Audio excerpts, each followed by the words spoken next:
Hello students, welcome back to our biology class. आज हम class 12 biology का पहला चैप्टर पढ़ने वाले हैं, reproduction in lower and higher plants. Reproduction एक बहुत ही इम्पॉर्टेंट लाइफ प्रोसेस है क्योंकि यह स्पीशीज की कॉन्टिन्यूएशन में हेल्प करता है। प्लांट्स भी एनिमल्स की तरह रिप्रोड्यूस करते हैं ताकि लाइफ अर्थ पर कंटिन्यू रहे। चलिए step by step her concept को क्लियरली समझते हैं। रिप्रोडक्शन एक बायोलॉजिकल प्रोसेस है जिसमें लिविंग ऑर्गेनिजम्स अपने जैसे नए इंडिविजुअल्स प्रोड्यूस करते हैं। सिंपल वर्ड्स में कहें तो यह ऑफस्प्रिंग बनाने की एबिलिटी है। इससे इंश्योर होता है कि स्पीशीज खत्म न हो और एक जनरेशन से अगली जनरेशन तक कंटिन्यू रहे। प्लांट्स में रिप्रोडक्शन दो मेन तरीकों से होता है, एसेक्सुअल रिप्रोडक्शन और सेक्सुअल रिप्रोडक्शन। प्लांट्स में दो मेजर टाइप्स ऑफ रिप्रोडक्शन होते हैं। एसेक्सुअल रिप्रोडक्शन सिर्फ एक पेरेंट इन्वॉल्व्ड होता है, गैमीट्स नहीं बनते। सेक्सुअल रिप्रोडक्शन दो पेरेंट्स इन्वॉल्व्ड होते हैं, मेल और फीमेल गैमीट्स मिलकर नया प्लांट बनाते हैं। चलिए सबसे पहले एसेक्सुअल रिप्रोडक्शन को डिटेल में समझते हैं। एसेक्सुअल रिप्रोडक्शन में सिर्फ एक पेरेंट न्यू प्लांट बनाता है। इसमें गैमीट्स का फॉर्मेशन या फ्यूजन नहीं होता और जो न्यू ऑफस्प्रिंग बनते हैं वो पेरेंट के जेनेटिकली आइडेंटिकल होते हैं। इन्हें क्लोन्स कहते हैं। यह प्रोसेस सिंपल और क्विक होता है और मेनली लोअर प्लांट्स जैसे एल्गी, फंजाई और कुछ मॉसेस में होता है। एसेक्सुअल रिप्रोडक्शन के डिफरेंट मेथड्स। एक, फिशन। यूनिसेल्युलर एल्गी जैसे क्लामिडोमोनास और बैक्टीरिया में होता है। पेरेंट सेल दो डॉटर सेल्स में डिवाइड होता है। दो, बडिंग। यीस्ट और हाइड्रा में पाया जाता है। पेरेंट बॉडी पर एक स्मॉल बड बनता है, ग्रो करता है और फिर डिटैच होकर इंडिपेंडेंटली जीना शुरू करता है। तीन, फ्रैगमेंटेशन। स्पायरोजाइरा जैसे फाइलमेंटाउस एल्गी में होता है। प्लांट बॉडी फ्रैगमेंट्स में टूट जाती है और हर फ्रैगमेंट से न्यू इंडिविजुअल बनता है। चार, spore formation. Rhizopus, bread mould में होता है। स्पोरेंजिया के अंदर स्पोर्स बनते हैं जो रिलीज होकर फेवरेबल कंडीशंस में नया प्लांट बना देते हैं। पाँच, वेजिटेटिव प्रोपगेशन। इसमें न्यू प्लांट्स वेजिटेटिव पार्ट्स जैसे रूट, स्टेम या लीफ से बनते हैं। वेजिटेटिव प्रोपगेशन नेचुरल या आर्टिफिशियल दोनों हो सकता है। A, natural vegetative propagation human help के बिना नेचुरली होता है। रूट से स्वीट पटेटो, डहलिया। स्टेम से potato, tuber, ginger, rhizome, onion, bulb. Leaf से ब्रायोफिल्म, लीफ मार्जिन्स पर बड्स बनते हैं। B, artificial vegetative propagation farmers और हॉर्टिकल्चरिस्ट्स आइडेंटिकल प्लांट्स बनाने के लिए यूज करते हैं। Cutting rose, sugarcane. Layering, jasmine. Grafting, mango, citrus fruits. इस मेथड का यूज अच्छे टेस्ट, कलर और यील्ड मेंटेन करने के लिए होता है।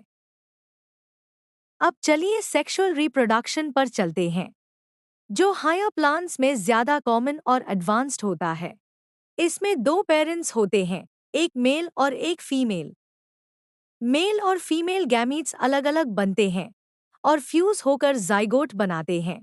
सेक्सुअल रिप्रोडक्शन वेरिएशन क्रिएट करता है जो प्लांट्स को एनवायरनमेंट में अडेप्ट और इवॉल्व करने में हेल्प करता है। इसमें तीन मेन स्टेजेस होती हैं। Pre fertilisation events, fertilisation, post fertilisation events. Gametes के फ्यूजन से पहले होने वाले स्टेप्स। ए, गैमेटोजेनेसिस, मेल और फीमेल गैमीट्स का formation. Male gametes anthers, pollen grains में बनते हैं।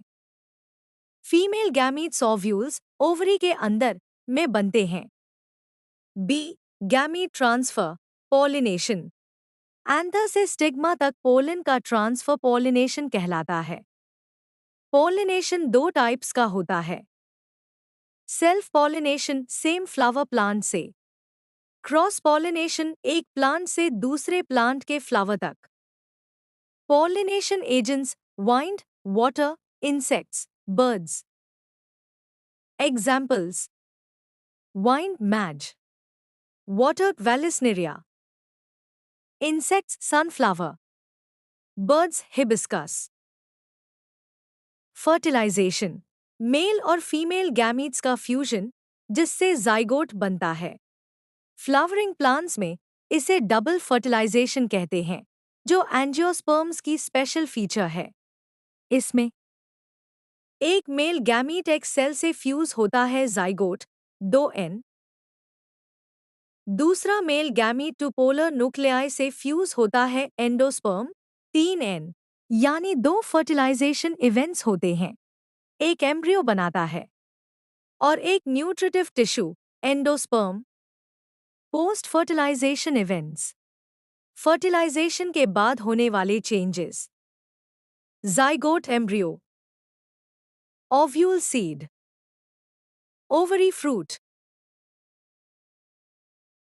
सेपल्स, पेटल्स, स्टेमन्स विदर हो जाते हैं। सीड एम्ब्रियो और स्टोर्ड फूड रखता है। सीड कोट से प्रोटेक्टेड होता है। फ्रूट ओवरी से बनता है और सीड डिस्पर्सल में हेल्प करता है। एग्जाम्पल्स: ड्राई फ्रूट्स अपी, mustard, fleshy fruits mango, tomato. Germination जब सीड को प्रॉपर मॉइस्चर, एयर और टेम्परेचर मिलता है तो वह ग्रो करना शुरू करता है। सीड कोट ब्रेक होता है, रेडिकल रूट बनाने के लिए नीचे ग्रो करता है और प्लूम्यूल शूट बनाने के लिए ऊपर ग्रो करता है। इसी प्रोसेस को जर्मिनेशन कहते हैं और यहीं से न्यू प्लांट लाइफ शुरू होती है। Importance of reproduction reproduction essential है क्योंकि यह मदद करता है स्पीशीज की कंटिन्यूटी, जेनेटिक वेरिएशन और एवोल्यूशन, फ्रूट्स, सीड्स और न्यू वैरायटीज के फॉर्मेशन में, इकोलॉजिकल बैलेंस और बायोडिवर्सिटी मेंटेन करने में। रिप्रोडक्शन के बिना लाइफ अर्थ पर कंटिन्यू नहीं हो सकती। यह था full explanation of chapter 1 reproduction in lower and higher plants. Thank you for watching students. आशा है आपको सभी टॉपिक्स क्लियर हो गए होंगे। अगर यह लेसन हेल्पफुल लगा हो तो लाइक, शेयर एंड सब्सक्राइब करना मत भूलना। For more class 12 biology lessons, next video में हम इस चैप्टर के इम्पोर्टेंट क्वेश्चंस आंसर्स डिस्कस करेंगे। Till then, take care, bye bye.